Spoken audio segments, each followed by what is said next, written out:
कि हमारे इतने बच्चे पास हो जाएंगे, इतने % नंबर लेंगे, ये हमारी रैंकिंग आएगी, वो हमारी इंटरनल असेसमेंट है। और जब बोर्ड का इम्तिहान होता है उसके बाद जो रिज़ल्ट आ जाता है तो फिर पता चलता है कि वो हमारी असेसमेंट दुरुस्त थी या हमारी असेसमेंट दुरुस्त नहीं थी। तो इस तरह से वो इंटरनल असेसमेंट और एक्सटर्नल असेसमेंट, और इसमें गैप भी आता है, और बाद हम मैच भी कर जाते हैं, ये दोनों जो हमने अंदाज़ा लगाया होता है वही आ जाता है या उससे बेहतर भी आ जाता है।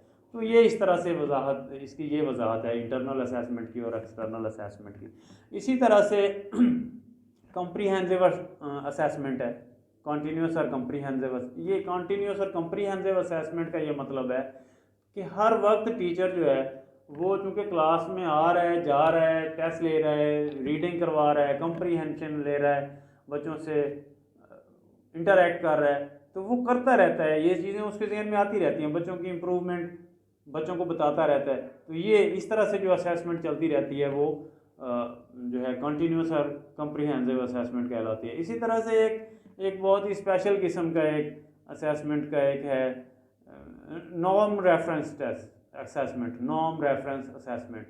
नॉर्म रेफरेंस असेसमेंट में ये होता है कि एक बच्चे के मार्क्स को दूसरे बच्चों के साथ कंपेयर किया जाता है। नॉर्म रेफरेंस जो असेसमेंट है उसमें एक बच्चे के मार्क्स को दूसरे बच्चों के मार्क्स के साथ कंपेयर किया जाता है और ये बताया जाता है कि इतने % बच्चों ने इतने नंबर लिए, इतने % बच्चों ने इतने नंबर लिए, इतने % बच्चों ने, ये इतने बच्चे इतने % में आते हैं, इतने बच्चे इतने % में आते हैं और इतने इतने में आते हैं। एक बच्चे का दूसरे बच्चे के साथ कंपेयर किया जाता है या सारे बच्चों का एक दूसरों के साथ कंपेयर किया जाता है, तो उसको नॉर्म रेफरेंस असेसमेंट कहते हैं। इसी तरह से एक और है क्राइटेरियन रेफरेंस असेसमेंट। इसमें जो है एक मेयार मुकर्रर कर दिया जाता है पहले से ही। क्राइटेरियन रेफरेंस असेसमेंट जो है, जैसे कुछ स्कूल दाखिला देते ही कह देते हैं कि हमारे स्कूल में आप दाखिल हो जाओ, 70% नंबर तो आ जाएंगे। अब बच्चा क्या कहता है, 70% नंबर तो मेरे आ जाएंगे, पहले से एक मेयार ही उसने मुकर्रर कर लिया। अब मैं थोड़ा ज़्यादा पढ़ूंगा तो 75 भी आ सकते हैं, अगर मैं कम पढ़ूंगा तो फिर मेरे काम आएंगे। इस तरह से जो बच्चे अपने आप को नापते हैं एक मेयार मुकर्रर करके, टीचर उनकी रैंकिंग करते हैं या बच्चे करते हैं कि पहले से एक मेयार मुकर्रर कर लिया है, उसके साथ कंपेयर करते हैं एक दूसरे को, तो वो जो है क्राइटेरियन रेफरेंस असेसमेंट कहलाती है। इसी तरह से एक स्पेटिव जो है स्पेटिव असेसमेंट भी है। स्पेटिव असेसमेंट में ये होता है कि बच्चा खुद से अपने आप से कंपेयर कर रहा होता है अपनी प्रीवियस वर्थ को अपनी प्रेजेंट वर्थ के साथ, अपने पिछले मंथ के टेस्ट को अपने नए मंथ के टेस्ट के साथ, अपने पिछले महीने की परफॉर्मेंस को नए महीने की परफॉर्मेंस के साथ।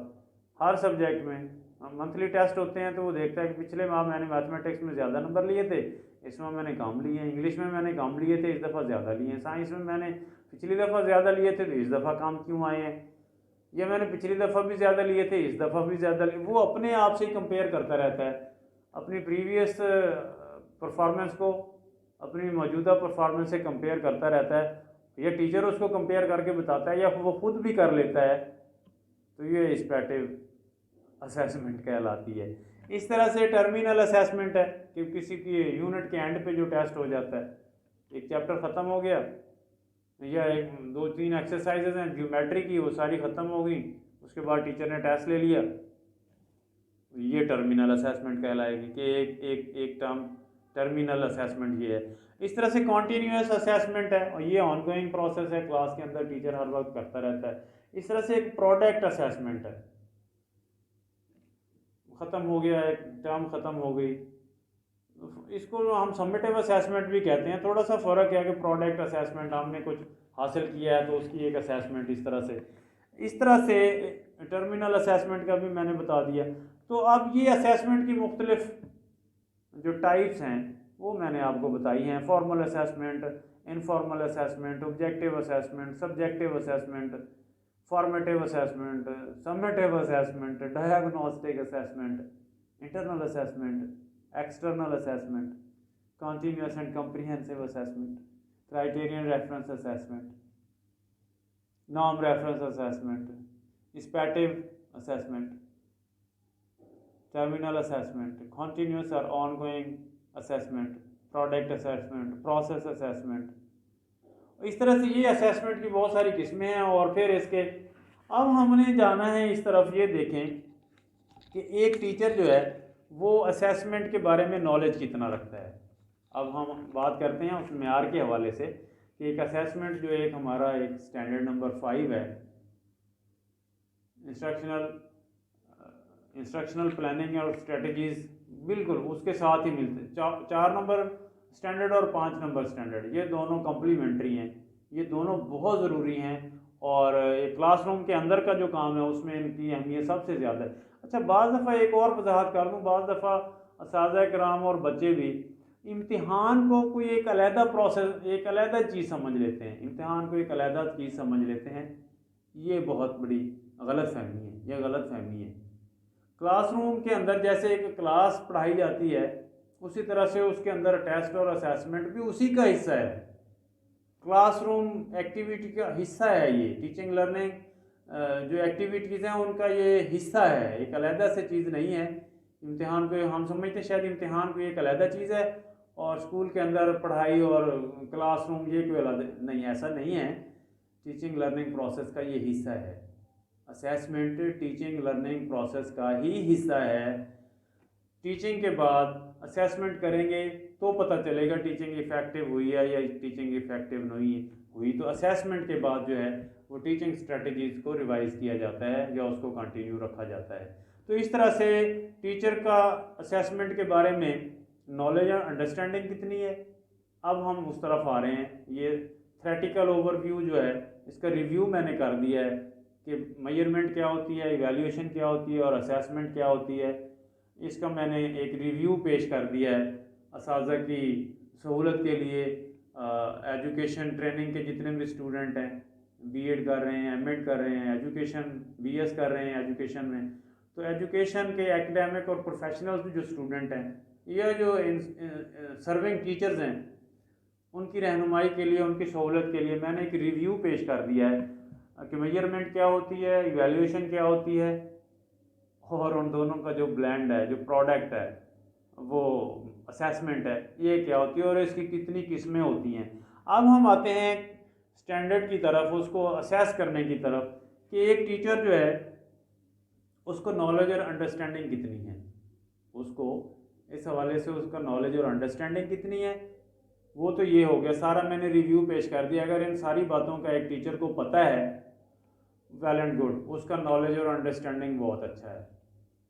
अब हमने दूसरा उसका पहलू ये है कि उस देखना है कि क्या वो इन चीज़ों को वैल्यू देता है नॉलेज है उसके पास लेकिन वो इसको वैल्यू नहीं देता, वो फॉर्मल असेसमेंट नहीं करता, वो समेटिव असेसमेंट नहीं करता, वो डायग्नोस्टिक असेसमेंट नहीं करता, वो अपनी टीचिंग स्ट्रेटजी को रिवाइज ही नहीं करता, वो सारा साल बस पढ़ाता ही रहता है, पढ़ाता ही रहता है, पता चला साल के बाद सारे बच्चे फेल हो गए।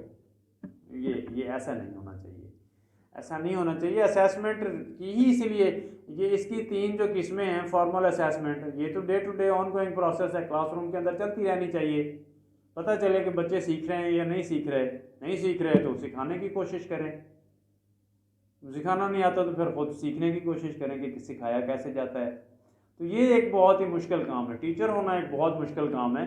टीचर को पहले खुद सीखना पड़ता है और इसमें मैंने कई दफ़ा कहा है कि सीखने में जो है वो झिझक नहीं होनी चाहिए, हिचकिचाहट नहीं होनी चाहिए, विलिंगनेस होनी चाहिए। खुद सीखेंगे तो दूसरों को सिखाएंगे, अगर खुद ही नहीं सीखना चाहते तो फिर दूसरों को कैसे सिखाएंगे। तो इस तरह से अब हम देखते हैं दूसरा इसका पहलू ये है कि वो इन चीज़ों को अहमियत कितनी देता है। उसके पास नॉलेज भी है, उसके पास असेसमेंट और अंडरस्टैंडिंग, असेसमेंट का नॉलेज भी है और उसकी अंडरस्टैंडिंग भी है, और वो अब उसको वैल्यू भी देता है, वो उसको एग्जीक्यूट भी करता है, वो फॉर्मल असेसमेंट भी करता रहता है क्लासरूम के अंदर, वो समेटिव असेसमेंट भी करता रहता है हर महीने, वो टर्मिनल असेसमेंट भी करता रहता है at the end of the unit, और वो डायग्नोस्टिक असेसमेंट भी करता रहता है। डायग्नोस्टिक, अब इनमें ये 2 चीज़ें मैं छोड़ गया हूँ। फॉर्मल असेसमेंट तो ये है, फॉर्मेटिव असेसमेंट के क्लासरूम के अंदर ऑन गोइंग प्रोसेस है, during the conduction of the class teacher छोटे छोटे जो सवाल पूछ लेता है लेक्चर के एंड में, क्लास के एंड में, उसको पता चल जाता है कि बच्चों ने सीख लिया है। तो ये फॉर्मल असेसमेंट या फॉर्मेटिव असेसमेंट होती है। समेटिव असेसमेंट किसी end of the term, end of the year end of the unit पे जो करता है, टीचर टेस्ट ले लेता है, असेसमेंट करता है, उसको पता चल जाता है, उसकी मेजरमेंट भी आ जाती है, इवैल्यूएशन और असेसमेंट हो जाती है। तो ये बिल्कुल टीचर को पता चल जाता है कि ये इस तरह से डायग्नोस्टिक असेसमेंट ये है कि टीचर ये डायग्नोज करे कि या दूसरे टीचर से डिस्कस करे कि ये बच्चा मेरे पास मैथमेटिक्स में कमज़ोर है, आपके पास इंग्लिश में कैसा है, साइंस में कैसा है। तो जब वो बता देंगे साइंस में तो ये बहुत अच्छा है, इंग्लिश में तो ये बहुत अच्छा है, तो फिर मैथमेटिक्स में क्यों कमज़ोर है। इस तरह से कोई बच्चा मैथमेटिक्स में तो बहुत अच्छा है, इंग्लिश के टीचर से जब बात हुई है उन्होंने कहा इसको इंग्लिश तो आती नहीं है, या साइंस वाला टीचर कहता है इसको साइंस नहीं आती। तो इस तरह से बच्चे की जो स्ट्रेंथ एंड वीकनेस है बियॉन्ड द डिसिप्लिन, किसी एक टीचर दूसरे टीचर से डिस्कस करेगा तो पता चलेगा कि फिर उसकी डायग्नोज की जाएगी कि बच्चा तो ये अच्छा है, मैथमेटिक्स में क्यों कमज़ोर है। इसका क्या मतलब है, उसको साइंस में भी वो अच्छा है, इंग्लिश में भी वो अच्छा है, लिटरेचर में उर्दू में भी अच्छा है, इस तरह से सोशल स्टडीज़ मैथमेटिक्स में क्यों अच्छा नहीं है। इसका मतलब है कि उसके क्लासरूम के अंदर कोई प्रॉब्लम है, टीचर रिलेटेड प्रॉब्लम हो सकता है, मे भी कोई और प्रॉब्लम हो, लेकिन प्रॉब्लम कोई ज़रूर मौजूद है। उस प्रॉब्लम को आइडेंटिफाई करना और इसके लिए रेमीडियल मेजर्स लेना, ये है डायग्नोस्टिक असेसमेंट। यानी कि ऐसी असेसमेंट जिसमें किसी वीकनेस की, किसी डेफिशिएंसी की आइडेंटिफिकेशन की जाए और फिर उसके लिए रेमीडियल मेजर्स लेके उसको इम्प्रूव करने की, उसके ऊपर ओवरकम करने की कोशिश की जाए, तो ये डायग्नोस्टिक असेसमेंट है। अब टीचर का नॉलेज भी है, अंडरस्टैंडिंग भी है, वो इन चीज़ों को परफॉर्म भी कर, वैल्यू भी देता है, इनको वैल्यू देता है कि बच्चों को बताता है। अब उसने टेस्ट लिया, हर महीने टेस्ट लेता है, टेस्ट बनाता है, टेस्ट लेता है, उनकी मार्किंग करता है, उनकी अवार्ड लिस्ट बनती है, उनके रिज़ल्ट रिपोर्ट कार्ड बनता है, फिर वो पेरेंट्स को रिपोर्ट करते हैं, प्रिंसिपल को दिखाते हैं, बच्चों को दिखाते हैं, बच्चों के वालिदैन को फ़ोन करके मैसेज देते हैं कि ये आपके बच्चे की रिपोर्ट है, मंथली रिपोर्ट। इस तरह से ये एक सारा तरीका है कि वो इसको वैल्यू भी देता हो, टीचर नॉलेज और अंडरस्टैंडिंग भी रखता हो और उसको वैल्यू भी देता हो।